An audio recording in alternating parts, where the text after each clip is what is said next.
Welcome back to Joe Stunner Boxing. So Jack Catterall scores a 12-round unanimous decision over Jorge Linares. He moves to 28 wins with 13 KOs and one defeat. The defeat, as you all know, was to Josh Taylor, one of the most scandalous decisions you'll ever see. And this was a kind of a let's just say it was one for the purists. It wasn't an exciting fight with Linares. Linares, we all know about him. He slips to 47 wins, 9 defeats. 29 of his wins are by KO and 6 of his defeats were by stoppage. No draws. He's 38 now, from Venezuela, 3-weight world champ, unified lightweight champ, a brilliant, brilliant fighter in his day. And he had enough left to go the distance with the 30-year-old Jack Catterall. But this was a game of cat and mouse. This was a game of... it was almost like at times with Catterall, it was just... I'm trying to be kind to the guy, but it wasn't exciting. It wasn't exciting. It was a case of Catterall constantly trying to set traps. It started off with Linares coming forward and being very aggressive early on. And he was reasonably competitive. I mean, I had this fight 116, 112, which was the same as two of the judges. I think the other judge had it 117, 111. That's about right. 8 rounds to 4.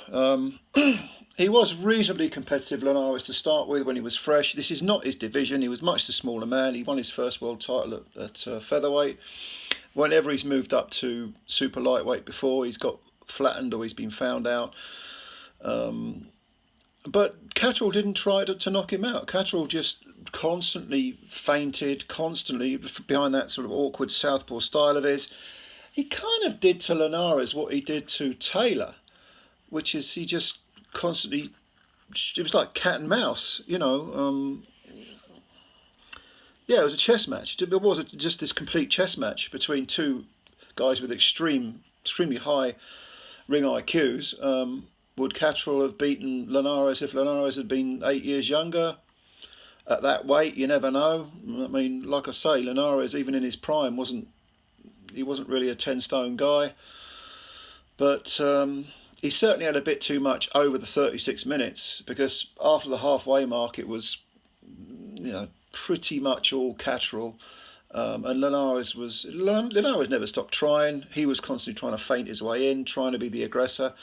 But Catterall just sat back and let him do his thing and then counterpunched him.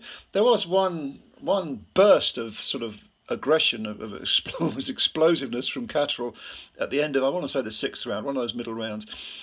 But he was putting it on Linares and got him on the ropes and beat him up towards the end of the round.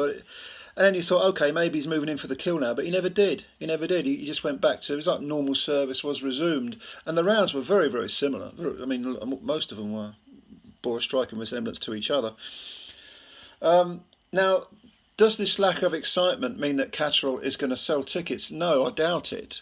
Although there is, as Eddie Hearn spoke afterwards, and Catterall even insulted, very rare for him to, trash talk, but he insulted Josh Taylor. That's the narrative.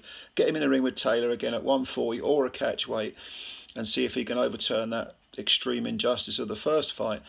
But regardless of the lack of excitement, Jack Catterall is going to be a tough guy to beat. Because I know people are going to say, oh, well, this was unimpressive. A 38-year-old Linares, not his weight division, seen better days, coming off 3 defeats.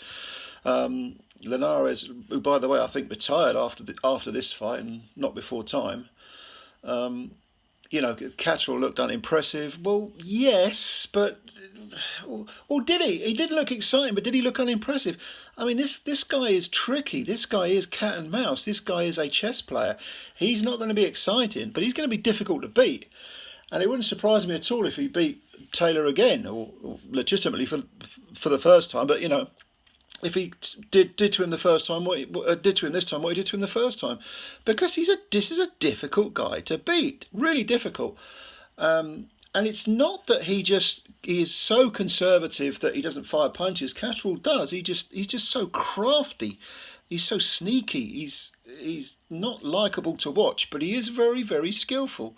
And I think the one fight that they can make again is the Taylor fight. There won't be a world belt on the line this time round, but You put him in there with any 140-pounder, I don't think he's going to be out of place. I mean, Prograis, Haney, all right, I'd pick him to beat Catterall, but it wouldn't be a one-way traffic, it wouldn't be a walk in the park for either of those guys. But we'll see. We'll see. And as for Linares, nothing to be ashamed of. Magnificent career. Retires with a 49 wins and 9 defeats resume. Great fighter, really great fighter. But Catterall at 30 has got plenty left. Let's see where he goes. So what did you think of the fight? Did you find it disappointing to watch? Bit of a damp squib spectacle-wise, but effective from Catterall. Effective and somewhat dull. You know what they say, win and look good later on. Leave your comments below, subscribe to the channel if you're new, of course, hit the like button and leave your comments and I'll have a read of them. But yeah, let me know what you think. Be interesting to hear your thoughts. Bye for now.